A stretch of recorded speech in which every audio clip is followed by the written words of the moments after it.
Give folks a moment to join again.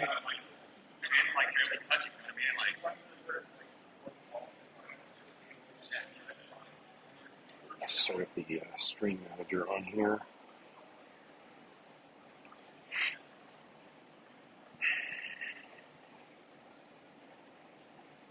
All right. Give folks a moment to join. We'll start again.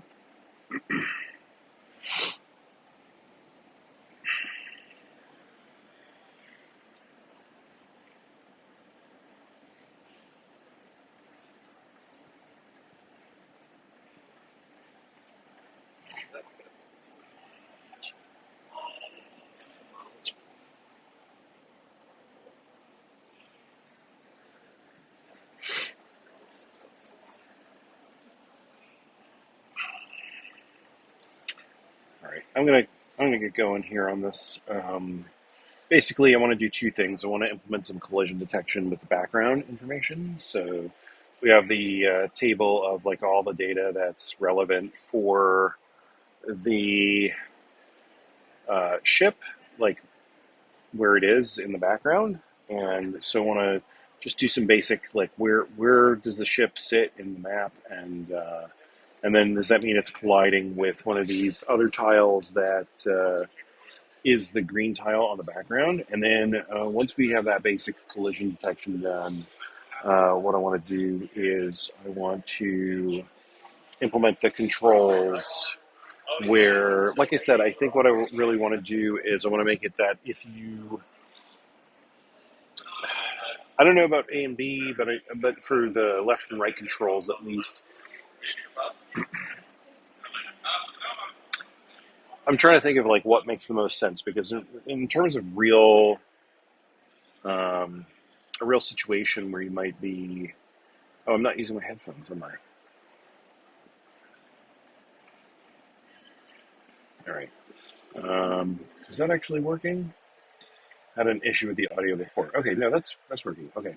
So in terms of like real controls, right? Like an analog steering wheel is like, what you would actually be using, right? Where there's a mechanical steering wheel. But for a controller, that's a little bit different, because like it's just a button that says left and right are pushed. You could do that a few different ways, right? Like you could have it so that having the button pressed increases the direction right and left.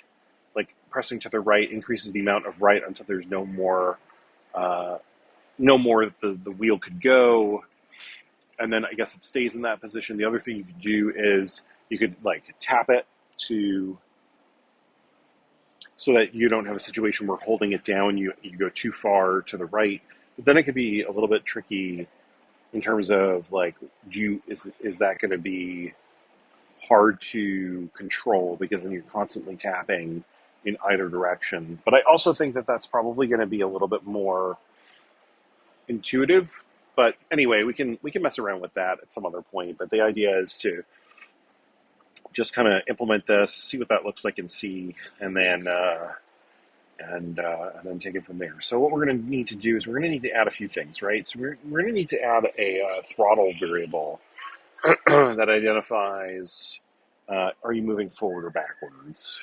So this is going to be a character called throttle.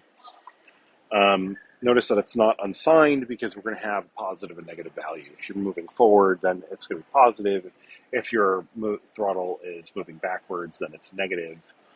And then the other thing we're going to need to know is like, what is the direction that you are steering in? And the same thing, I think we're going to use, positive and negative to indicate, like positive is to the right, negative is to the left.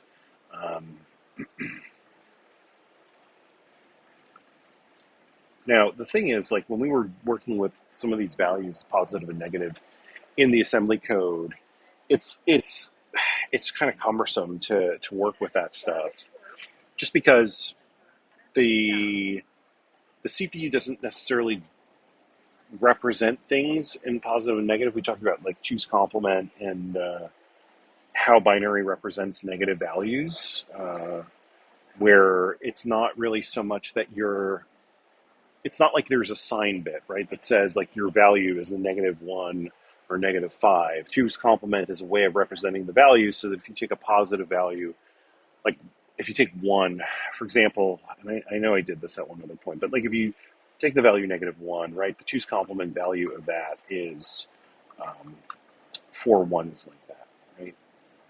And that is also this. And the problem with this is that this value is also the same value as 255, right? But the idea is that if you add 1 to that, so if you add these two binary values together, you get a 0, right? So the two's complement value added to the 1 in +1 gives you 0. So it's almost like it is negative, right? The problem is that limits the range that you can represent. So I'm always off by, I think it's -128 to 127. I can't remember if it's lower on the negative side or it's lower on the positive side. So sign integer, because it's a long time since I thought about that. So yeah, so I actually had it right. So it's -128 to 127. So that's the range that sign byte can represent versus just 0 to 255. And it's because of the two complement values now overlapping with those positive values after 127.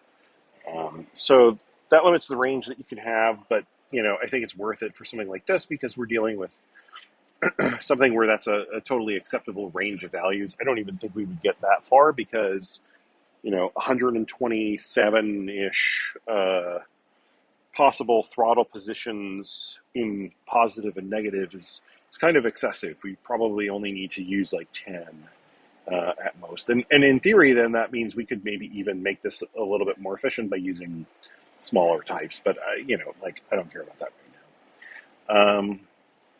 So what we want to do is, let's do this. Let's do a little something here. So this is a nice thing about some of the modern tools that we get to. What? No refactoring? What are you talking about? This should let me refactor by creating a... How come it's not letting me do that? Because it's C code?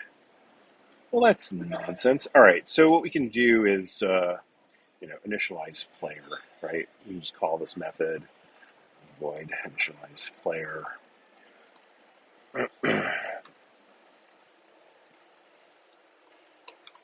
0, steering is 0.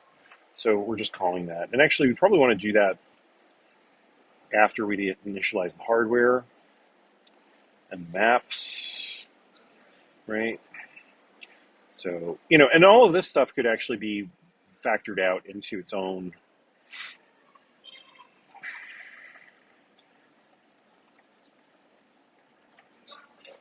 right? So initialize platform, right? So there's that code. Now the cool thing about this is then if you look at what we're doing here in this main function, none of that is, this is NES specific in a certain sense, but like we could change all of that. So none of that code would have to be NES specific. And then we'd have the ability to port this pretty easily because we could take all the NES specific stuff out and have this all be focused on the game logic. And then the NES specific stuff gets changed based on whatever platform we're on, right? So if we're on NES, we do the NES related calls. If we're on, say, the Switch, then we'd have Switch related calls that would do the same thing and allow the game to run the game logic. So anyway,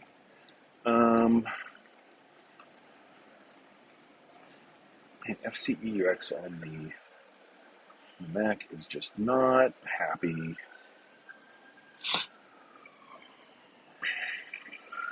All right, so let's recompile this.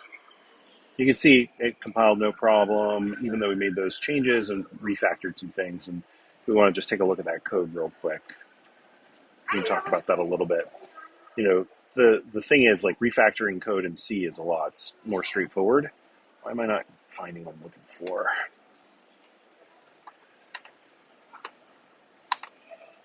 There we go. Trying to do that in assembler is a little bit more involved and can be a little bit tricky, as we've kind of looked at in the past. So here is the initialize platform function that we moved all that stuff to, and what you can see is that in main here, now it's just doing a jump subroutine to initialize platform, initialize player. So like nothing crazy there, but from a code perspective and the ability to port this now, like if we separate the Nintendo specific things, which is much easier to do when you're not writing assembly directly for the 6502, you're dealing with something that's a lot easier to port, and that's kind of the draw of using C versus the assembly directly. In addition to some of the other simplified stuff that this is doing. So if we were to launch this,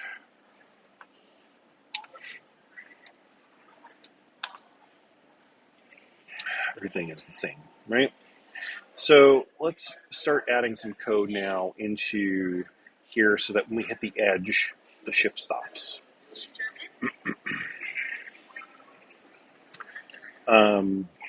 So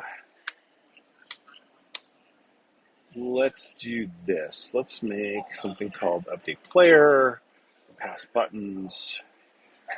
Actually, buttons is global, so we don't even need to do that. We'll just call it update player.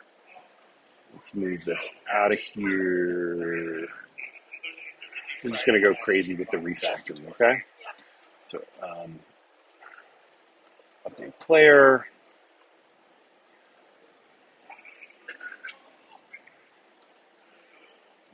Can I just format? All right, cool. So that's that. And then we have update camera.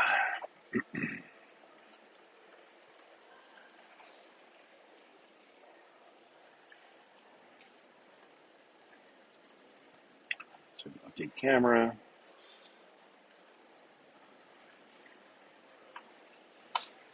Cool. So now we have these calls here. Now, one of the things we might find is that by moving it out from a performance perspective, it might not be efficient depending on what we're doing, because like we're calling these functions, and calling functions isn't free, right? Like there's some stuff that has to get pushed onto the stack, some housekeeping that has to get done. So it's not always optimal code wise, and there are things like inlining that you can do to make it run a little bit faster, but this is so basic that we really don't care about this right now. So let's see. Okay, so that's still updating correctly. We see all the stuff that we expect to see, except for FCX crashing for reasons that I don't understand. I don't know why that's running. Oh, that's not what I thought. No, I don't want to exit. I for some reason thought that was a VPN client that I did not close. There we go. All right, so now we have our code here. So let's do some collision detection in update player. So what we want to do is say, okay, if we're pressing to the left here, let's check to see if the player is going to collide with the wall. So the first thing we have to do is we have to look at, is the player in the left part of the screen or the right part of the screen, because the screen is divided up into two parts. It's name table and name table 2. If we were to be doing this with more with levels that are more varied and stuff like that, where we have some, trying to think of how to explain that. Realistically, we wouldn't do it this way because the data, it would be stored somewhere else, and it wouldn't be broken into these two name table parts the way that we have it now. But just because we're doing this here and we're trying to make this simple for the purposes of what we're streaming right now, that's what we're going to do. And and then later on we might decide that, like, okay, we need to make this work for if we build a map in tiled, and we want to make sure that we can deal with any sort of map that we're going to load. So for now, let's say, okay, I mean, we could do something as basic as not even checking the map, but I'd like to be able to make it so that I can go in and on the map, I can start adding some non-zero values for tiles. and that would allow it to collide with those things, and at the very least stop moving. Realistically, there should be some situation where your speed is so high that the ship, crashes, and then the game is over. So let's do this though. So if the player X is greater than 240, no, 256, then we want to check in name table 2. So what we want to do is we want to say player X, we're going to bit shift it by 3 because we're dividing by 8 because we want to know what the value is, the X value is on the grid. And then we also want to know, same thing for the Y value. The main difference though is that for the Y value, we're dividing by 8 and then we're going to multiply by the number of columns. So what is that? That's 32, 8, 16. This is a 5. So really, well, what are we doing? We're shifting right 3 and then left 2. So is that just a divide by 2? Does that make sense? Let me think about the math here for a second. So if you're at position 16, you divide by 8. That's row number 2, which then when you multiply by that's 64. And when I say 16, yeah, that doesn't work that way, right? But 8 times 32. Oh, there are shift operators here. So let's see. 16 shifted right to 3, right? That gives me 2. And then because they're 32 apiece, 2, 4, 8, 16, 32. So the value should be 64. And what is 64? So, really? What am I missing? I'm doing something dumb in the way I'm thinking about how the bit shifting. Yeah, I'm back on. I'm going to probably wrap it up once we get this basic stuff working here, by like 4 Pacific. 2, 4, 8. So 8 is shifted to the right by 3, not by 1. Right, so I'm saying I want to shift this way, and then I want to shift this way. I mean, if I do that, it seems redundant, but also shifting to the right means it's going to strip any of the bits that are irrelevant. Yeah, okay, we can't consolidate this the way that I thought we could. But anyway, so that gives us that, and then it's name table 2, right? So if what we want to see is if subtracting 1 from this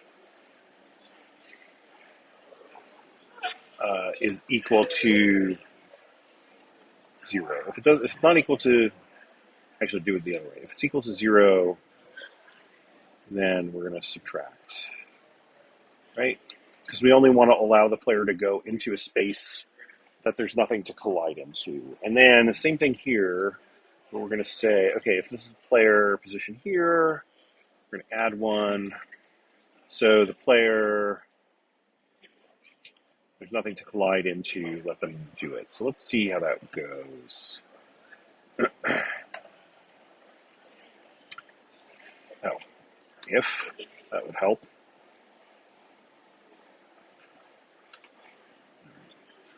So let's see if we broke this. So up is no longer working.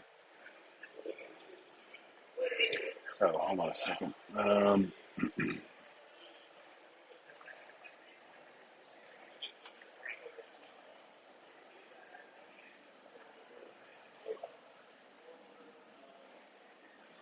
Okay, so if the player position is greater than or equal to 256, really, Then we want to use name table 2. Otherwise, we want to use name table. And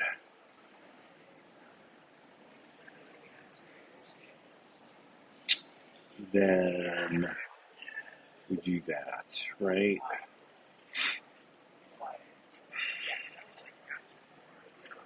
And then this is if the same logic here, right? If the player X is greater than or equal to 256, do 1. Otherwise, do check here with that. This is down. This is adding that.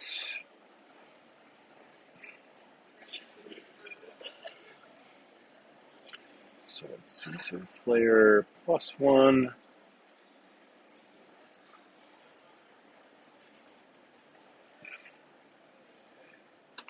Oops. Everybody compile that.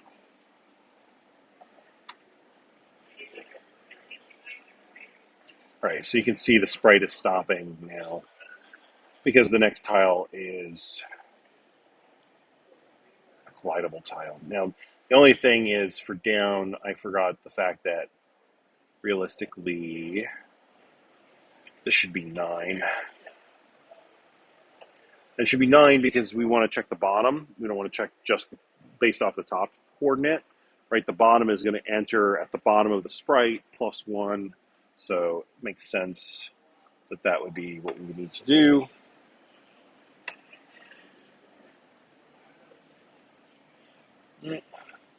Oh, it's not 9 because it is actually a 16 pixel high sprite, so 17. All right, so let's compile that.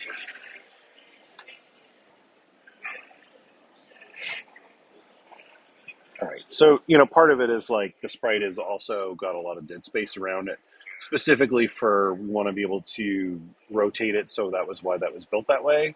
All right, so that's fine, and then we got to do the same thing for left and right. So, same thing here. I think I could just steal this code.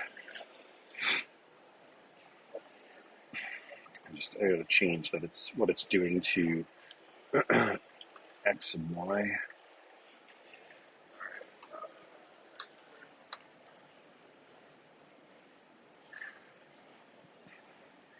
Right, so we've got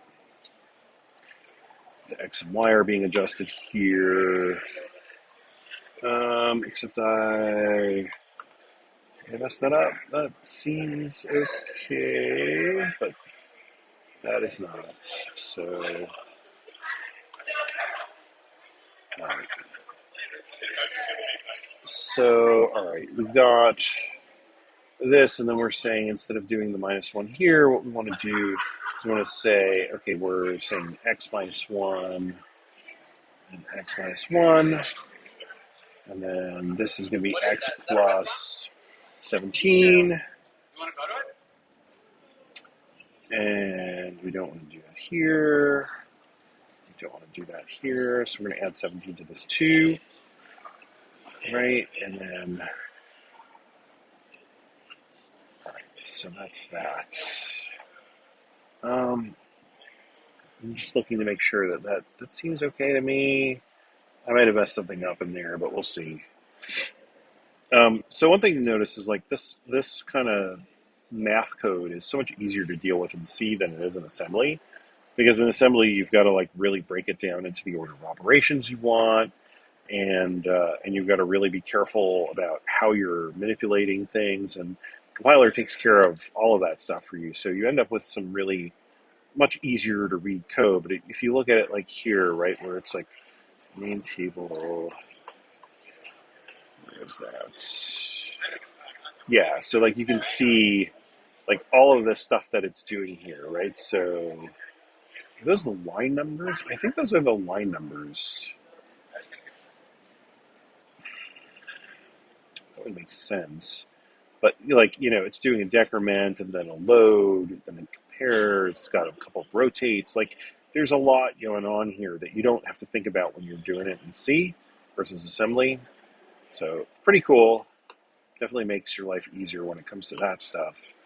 All right, let's see if I messed that up or not. So that's about right. The right direction is not working, and I assume that that's just something I messed up in the math here. So if button, oh, you know what it is? I had one extra close bracket, and it stopped the check for the right button press. So there we go. So there's that. All right, so what should happen now is once we get to the end, it should switch over to name table 2, and I should be able to collide with the wall there the same way. I'm wondering if I'm getting stuck. Yeah, I am getting stuck. Because there's like an edge case, right? So there's an edge case. Literally, there's an edge case. The edge case is that the edge of the name table data that we're storing. When you're looking at the right-hand part of it and you're at the edge of the thing, you need to look at the name table 2 data to see if there's anything on that transition between the two. So it really makes it kind of difficult to do what I'm doing there. And the x value isn't going to be 256. It's actually going to be that minus the 16 because it's a 16-bit sprite. Sorry, 16 pixel sprite. So it is going to be 240 this time for x.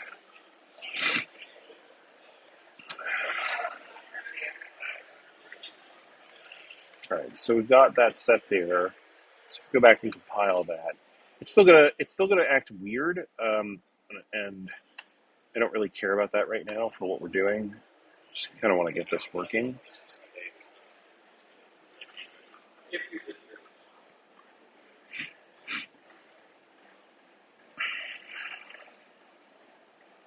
Still not working. Probably because it's wrapping around. So it's probably because it's wrapping around. It's wrapping around to the wrong. Oh, I know what's going on. So it's a couple of things. It's the way that we're representing the data for the name table because it's two separate tables. Two separate bytes of arrays of bytes, and the x and y coordinates are not. All right, so there's an easy solution to this. It's kind of messy, but it's better than the alternative of like refactoring how the code has to work to account for this. Because like this is kind of a messed up way of storing it in some ways. It's not messed up. It's just like not the way that you really should be, because it's not how you would actually really store the data from an editor perspective even. So what I'm going to do is I'm going to fix this.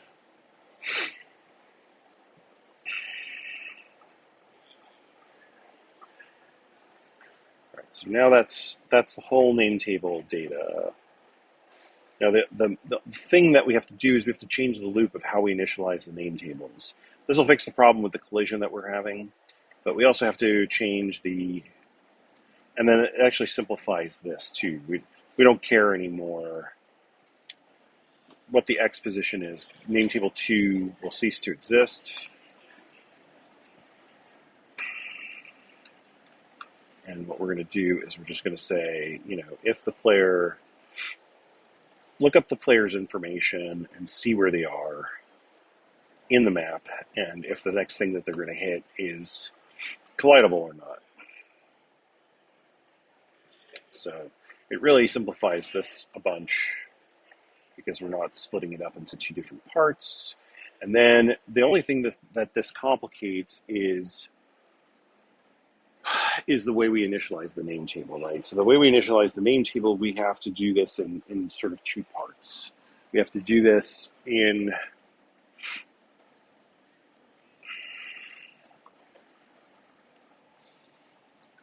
to do this in two parts.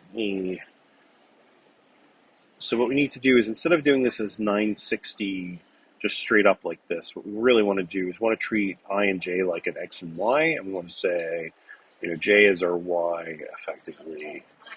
So that's going to be 30, and then we're going to have I is going to be our x, and I is going to be 32, right? And so what we're going to do is we're going to do some math in here, but then that means that we should be able to just power through writing the data into the name table. So what we're going to say is we're going to say I plus j times 32, and it's times 32 because there are 32 columns per row, and so j is each row, and I is the column, and we're just going to iterate through the first part of the screen here, and then when we're done, we still needed the PPU address being set, just because, again, we don't care about the attributes. We're not loading those, so we need to do this. And we need to do the same kind of loop here, but instead of this, for our I value, which is our columns, I want to start at 32 and less than 64. Right, because now all of that data is contiguous in the array. And so because it's contiguous, we just have to increment. We're starting with the left set of data, and we're going to move to the right part of the data. And that's going to, hopefully I did that right, and we will get a result that actually makes sense. And we did not. So what did I do wrong? I would have been really surprised, but happy if it had worked right the first time.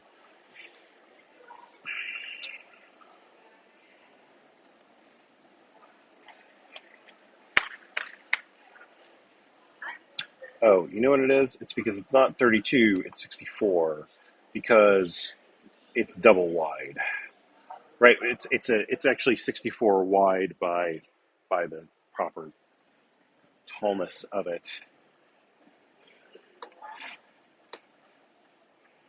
Okay, so the code was actually fine. My loop was wrong. So that's cool. All right, so then that means that we should be able to scroll all the way over to the right without any issue now. Yeah, cool. All right. So the only other problem we're running into is now it's not colliding with the wall properly.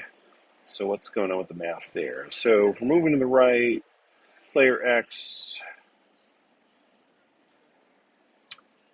So this also has to be changed because it's not 32 anymore, it's 64.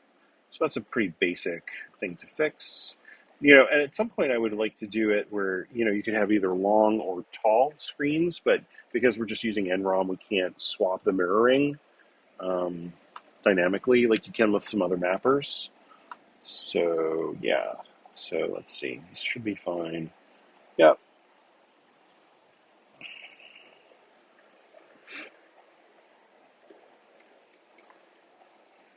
Oh, no, still messed that up. Why is that happening?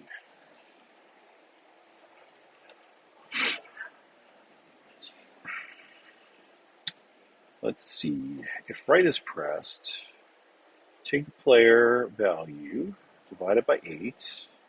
That's the x coordinate. Take the y value, divide by 8, and then multiply by 64. And add that. That seems like that should work. Did I actually recompile this? Let's see.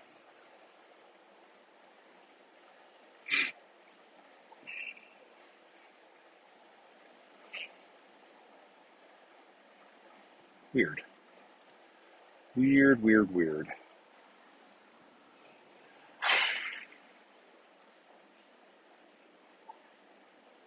Oh, this should not be -1 here because the y value doesn't need to get changed. So that was a bug, but that shouldn't have impacted the rest of it. The only other thing I can think of is maybe I think it's an order of operations thing here, that it's not doing the addition. Yeah, because you know what? I have the parentheses here. I should have had them there because the bit shifting is probably taking operator precedence over the addition. Expected. What? Which line was that? 96.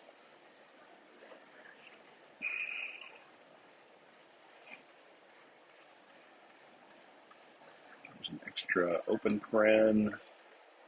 Okay, I think that's gonna fix it. Let's see.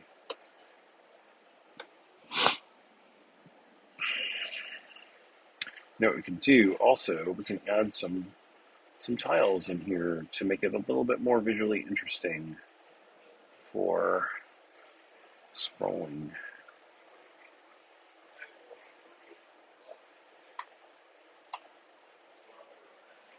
We shouldn't be allowed to collide with those. What is going on? What is going on? Why is that happening?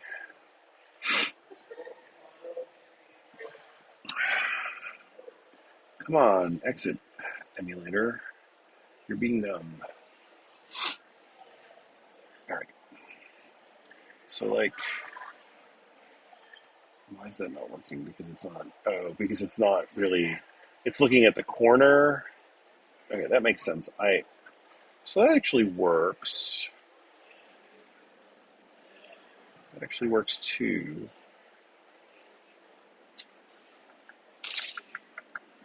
So part of it is we're not testing in enough places to see if it should collide or not.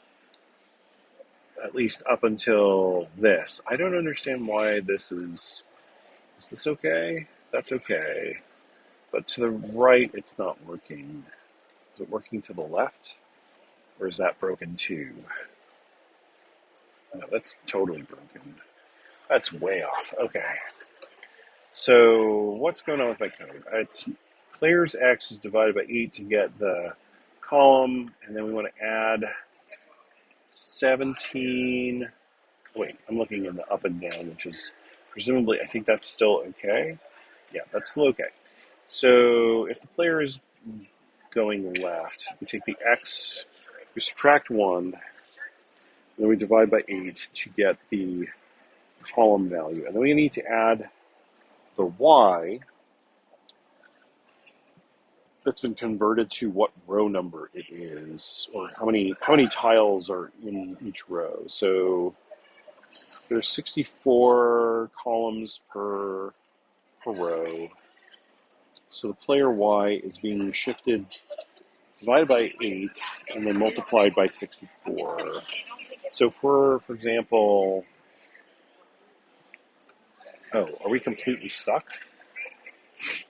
Interesting. So we can't go anywhere to the left? What happened?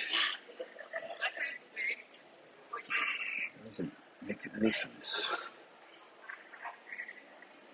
It just does not.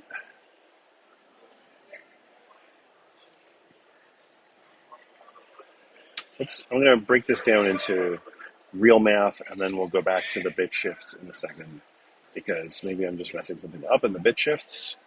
But so, like, the way you'd normally do this is you'd say, x divided by 8.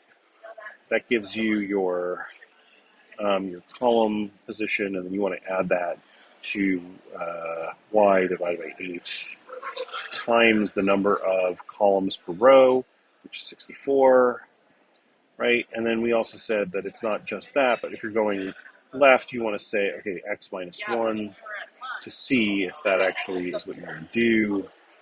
And then for this, you want to say, all right, so x plus 17, right? Because it's the top right, the right-hand side of the sprite, and you want to divide it by 8 to find out the column. And then again, it's y divided by 8 times 64. Right, so that's what that should look like, I think. Unless I'm really losing my mind. Oh, except this should be player dot, not just random X and Y. So let's fix that so that we are actually dealing with the player position data. Okay, so that looks good. That looks good. And now we're stuck. Why are we stuck? That doesn't make any sense. That doesn't make any sense. Oh, you know why? It does make sense. So X and Y need to be, well, sorry, X needs to be a short because we're going beyond the bounds of 255, and Y needs to be a character because 8-bit is totally fine for that. So I think that's all we're running into, is just we didn't have enough bits to represent the X position once you got past the initial boundary of the screen. Yep, that's what it was. I don't know why I didn't realize that or think about that initially, but that makes sense. And now we're getting the proper collision on the right-hand side and the bottom still. Okay, cool. So we're good there. So now what we want to do is implement the throttle on the ship, and then I think that'll do it for today. And people can tell me if the whether it's after they watch or whatever, but like tell me if they think this was cool and worth discussing anymore, or if this was sufficient for what they were hoping to get out of this. So what we want to do now is we want to not directly affect the player speed when the button is pressed, but we want to actually affect the throttle. And as part of that, what I really want to do is I want to make A and B the throttle controls, because like up and down with left and right seem like you might accidentally bump one. So let's say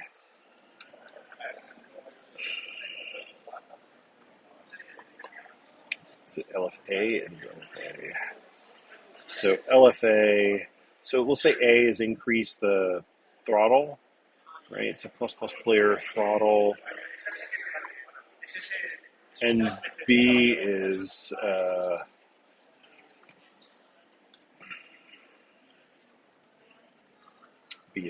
minus throttle.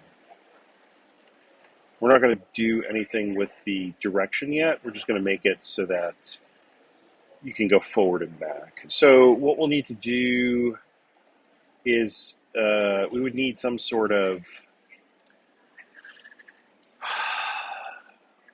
based on whatever angle you're facing, based on which way well, that's actually not true. I was going to say that, based on the angle of the steering wheel, you need to, or the steering in the rudder, you need to have sort of a lookup table of like the sine and cosine values for traveling in an angle straight, but that's not actually representative of how a boat actually works. Because if you think about the way a boat works,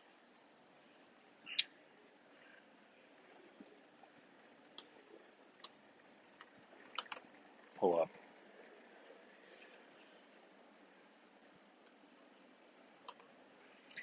If you look at, here we go, perfect. If you look at a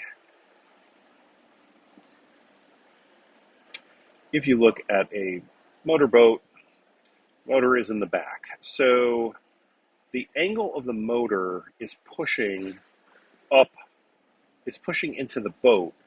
And if you have too much of an angle, it actually pushes the back out, and you can end up doing circles. So I actually don't know how you would represent that in code. I'd have to think about like how that translates to motion for an object in game space. Like you could do it by simulating the physics of it, right? The force applied to the back of the object at the appropriate angle, and then how that represents the solid body rotation.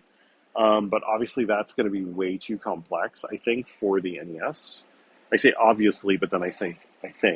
My sense is that doing the actual calculation of how rigid body physics would work with force on a boat would be too much for calculating. And also because we're dealing with fixed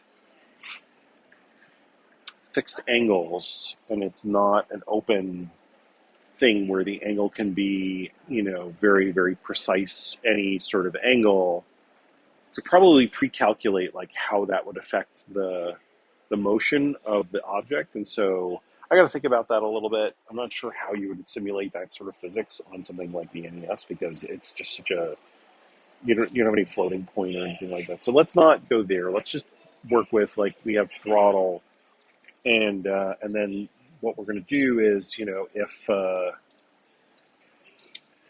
simplest thing is you do. So what we need to do is, actually, we'll keep this logic, but we'll just change it up a little bit based on not what buttons are pressed, but which direction the throttle is in. So if player.throttle is greater than, well, that's not even right either, right? Because realistically, it has nothing to do with, it's just whatever the direction we're going to be moving into. And we won't know that until we know how we're going to simulate the motion for the object. So let's just go with a basic implementation here of, let me bring that code back for a second and then comment it out again. So basically what we'll do for now is we're just going to be like, okay, this is just a dumb implementation of player adding the throttle value.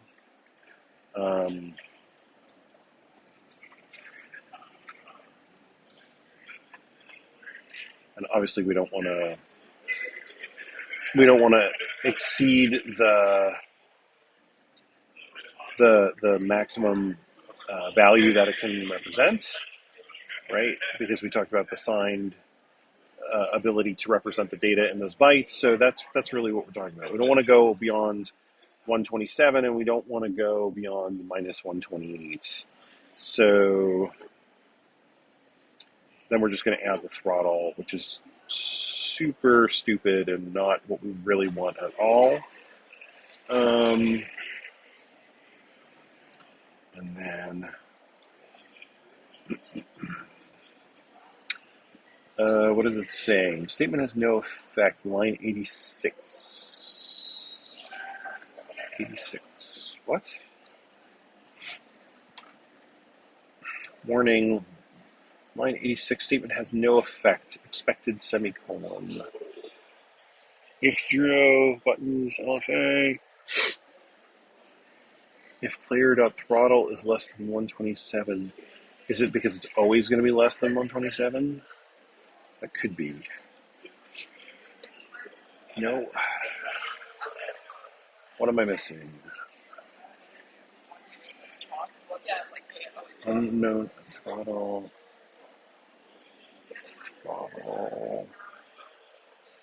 87. Oh, player.throttle. All right, so that fixed that fixed that up. Line 87 redundant because operand is unsigned. What?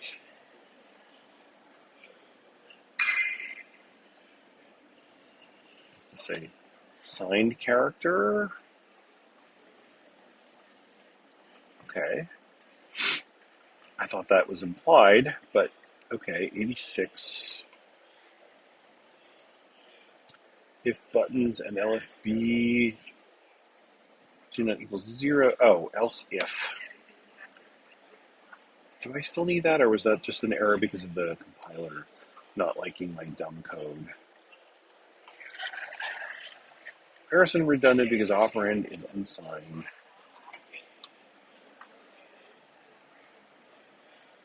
Okay. So if I press, right, if I press A and B, now the throttle is making it go forward and back. So, okay, so that's working. So yeah, like I said, I mean it's super twitchy right now because it's literally every frame. It's using it, and also it's not really realistic to do it. Just a one to one. You might want to do something like divide it in half or a third or a quarter. Realistically, helps if you compile it. All right, come on.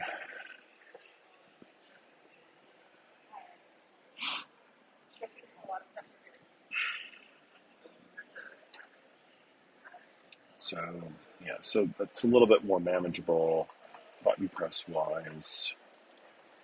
So all right, so that's pretty cool. That's working um, basically as I kind of expected it to.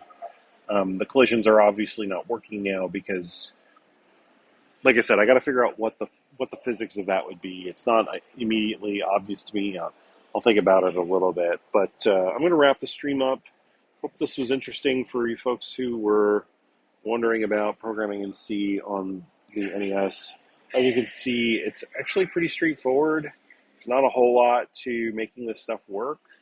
Um, the NES is a pretty simple machine, and if assembly is too intimidating for you because of the verbosity of it, or you just feel like you have a block when it comes to assembly language, C is perfectly doable, and it's really, really straightforward.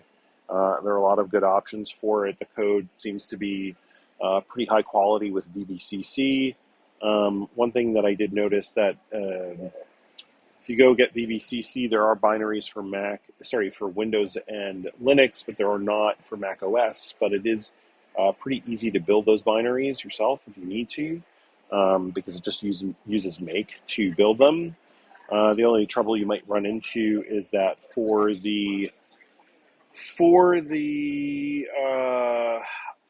some of the target files and things that it needs, you may have to pull that from a download of the pre-built data. So like there's this targets folder that's not included in the source. You'll need to pull that in to get some of these files that you need, like the 6502 NES files that has like laziness as part of it. You'll need to pull that down separately and kind of merge that into the code you built yourself. But it's totally doable. If you have questions, let me know. I'm happy to help. And that's it. So hope this was useful. I'm going to go play some video games now in the arcade, and I will talk to you all later. Have a good one. Bye.